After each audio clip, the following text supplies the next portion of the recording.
Oral presentation, the Challenger disaster. On the 28th of January 1986 at Cape Canaveral, Florida, NASA shuttle Challenger exploded just 73 seconds into its 10th launch.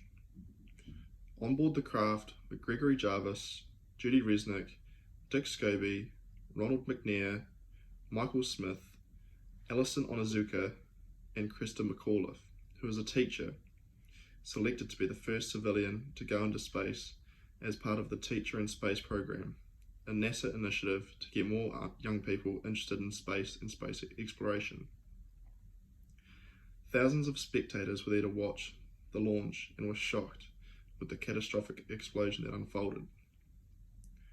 All 7 occupants of the shuttle were killed as a result when their rocket broke apart and their pod crashed into the ocean. Formal inquiry. The Roger Commission report was created as a result of rigorous investigation by a presidential commission of 14 people. All were either engineers, astronauts, or physicists. Their findings were that the O-rings that seal the sections of the rocket boosters had failed due to the extremely cold temperature on the day of the launch.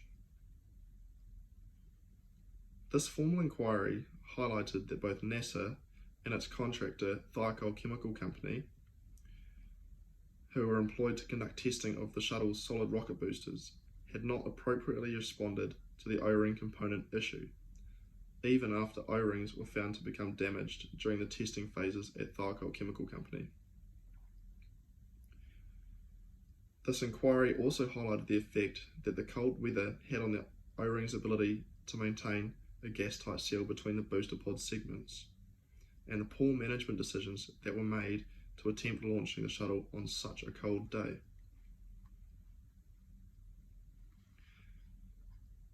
There was a meeting the night before the launch to discuss any major issues that might delay the launch. Tyson engineers voiced their concerns about the O-rings and urged a delayed launch, but their concerns were not communicated any higher. A quote from the actual inquiry states,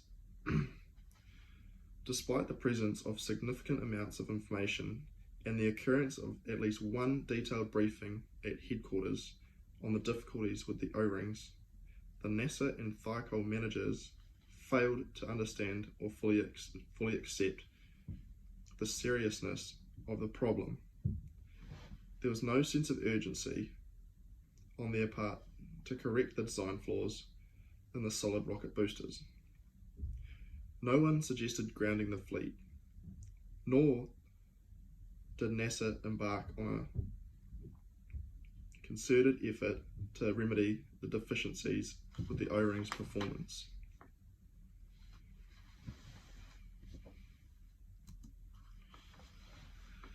A closer look at the failure. As previously mentioned before, the shuttle failure was because polymer O-rings were not creating and maintaining the gas-tight seal between the booster pod segments.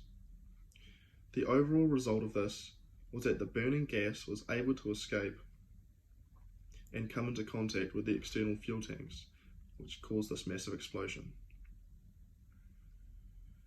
During the ongoing testing and research into use of solid rocket boosters, Tyson Chemical Company was finding the O-rings would become damaged easily during mock launches. This obviously created concern for the component's ability to do its job. The most important factor of why the failure occurred on this day, on its 10th launch, was that the O-rings had lost their elasticity due to the cold temperature and were brittle. They were unable to expand and create the gas-tight seal between the booster pod segments. It was only negative 0.5 degrees on the day of the launch. An O-ring had failed at launch, but the hole was quickly resealed with aluminium oxides before flames could escape and cause an explosion. Strong wind shears that began 30 seconds into the launch caused the seal to open again, resulting in the catastrophic breakup. Just continuing our look at the Challenger disaster here, we're going to be looking at two topics. We're going to look at what the engineers involved could have and maybe should have done differently, and we're also going to look at the conclusions from this case, what we've learned and what recommendations we could possibly make to engineers facing a similar situation in the future. So Challenger disaster, what the engineers could have done differently. Now, there's three things that probably spring to mind they could have done differently. They could have waited until the temperatures on that fateful morning were within safe operating range. They could have redesigned the portion of the solid rocket booster that they knew they were having trouble with, and also they could have listened to their experts who were telling them not to launch and giving them their thoughts on why that was. Now the first thing, waiting until the temperatures were within safe range. Now the O-rings were not designed nor had been tested at temperatures below 0 degrees. The engineers could have run some simulations at low temperatures with the material the O-ring was designed from, and they could have gathered that data, and it would have been helpful to be able to present that data to their superiors and given them a bit more firepower and a bit more ammunition to use in those meetings where that decision was made. Multiple experts had advised against launching at such temperatures. NASA manager Judd Lovingood commented that Thiokol could not make a launch postponement without providing a safe temperature and more data. More testing at these lower temperatures perhaps would have provided the data that they needed to make people listen to them. Also, the pressure to launch on that particular day, whether it be political or financial pressure that they were under, that should have never been put above the lives of those astronauts and that teacher.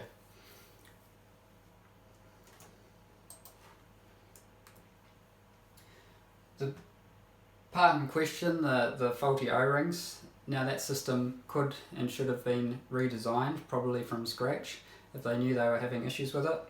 The changes that they did make to the O-ring system seem to be stopgap measures, and the fact that some level of failure was considered an acceptable flight risk is not consistent with good engineering practices, especially when the O-rings have been categorised as a criticality 1, which means that failure of that part was almost certain to lead to destruction of the capsule and fatalities.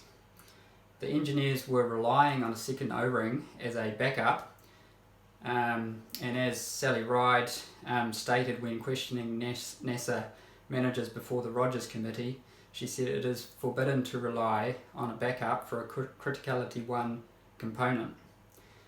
The engineers probably should have and could have gone back to the drawing board and redesigned the system from scratch. This was not done due to possibly financial and time pressures. The amount of previous failures and engineer concern should have led to a full redesign of the O-ring mechanism. 7 of the 9 flights that year displayed signs of O-ring erosion and hot gas blowby. After the disaster, Alan MacDonald led the task force charged with redesigning the O-ring system. The new design was described as marvellous, and the problem was eliminated. This could have been done before the loss of 7 lives. They could have listened to the experts. Director of the Space Shuttle Rocket Booster Program, Alan MacDonald, a skilled engineer and executive, had refused to sign the launch recommendation over safety concerns.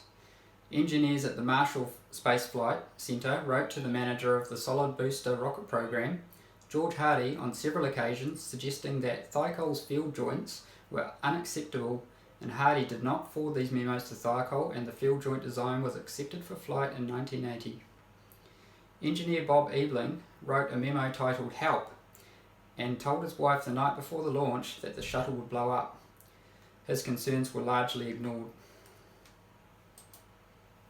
Conclusions. What can we learn from this case, and what could engineers in the future do facing similar circumstances? One conclusion is that the pressure whether it be time, financial, or political, was put before the lives of those astronauts. Also, the communication between the superiors and the subordinates was lacking, to say the least. And thirdly, that procedures, safety procedures, flight procedures, all of these things are there for a reason and should not be ignored.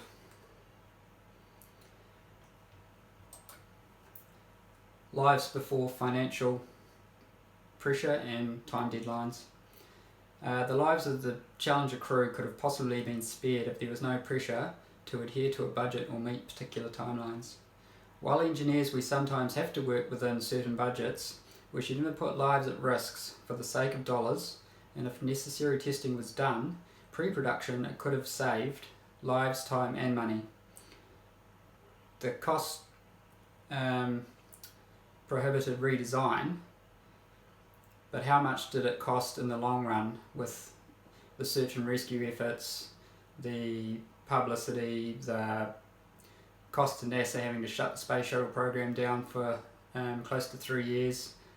I mean, it probably cost more in the long run than just redesigning the part in the first place. Communication. The voices of those who raised legitimate concerns should have not been ignored or suppressed. Expert engineers with great knowledge were ignored by their superiors. Those in positions of leadership have the responsibility to listen to their subordinates and act accordingly. Messages of concern should be passed up the chain of command, even if it is concerns they did not want to hear. And lastly, procedures are there for a reason. Safety and system procedures have been designed for a reason. They protect us and others from harm. These are not unforeseen circumstances. The icing and the temperature on the day of the launch were outside the mission parameters. There was procedure, and the ice and temperature should have been seen as a mission constraint. Ken Liff, a former NASA chief scientist who had worked on the space shuttle program since its first mission, stated this in 2004. Not violating flight rules was something I had been taught on the X-15 program. It was something that we just never did. We never changed a mission rule on the fly.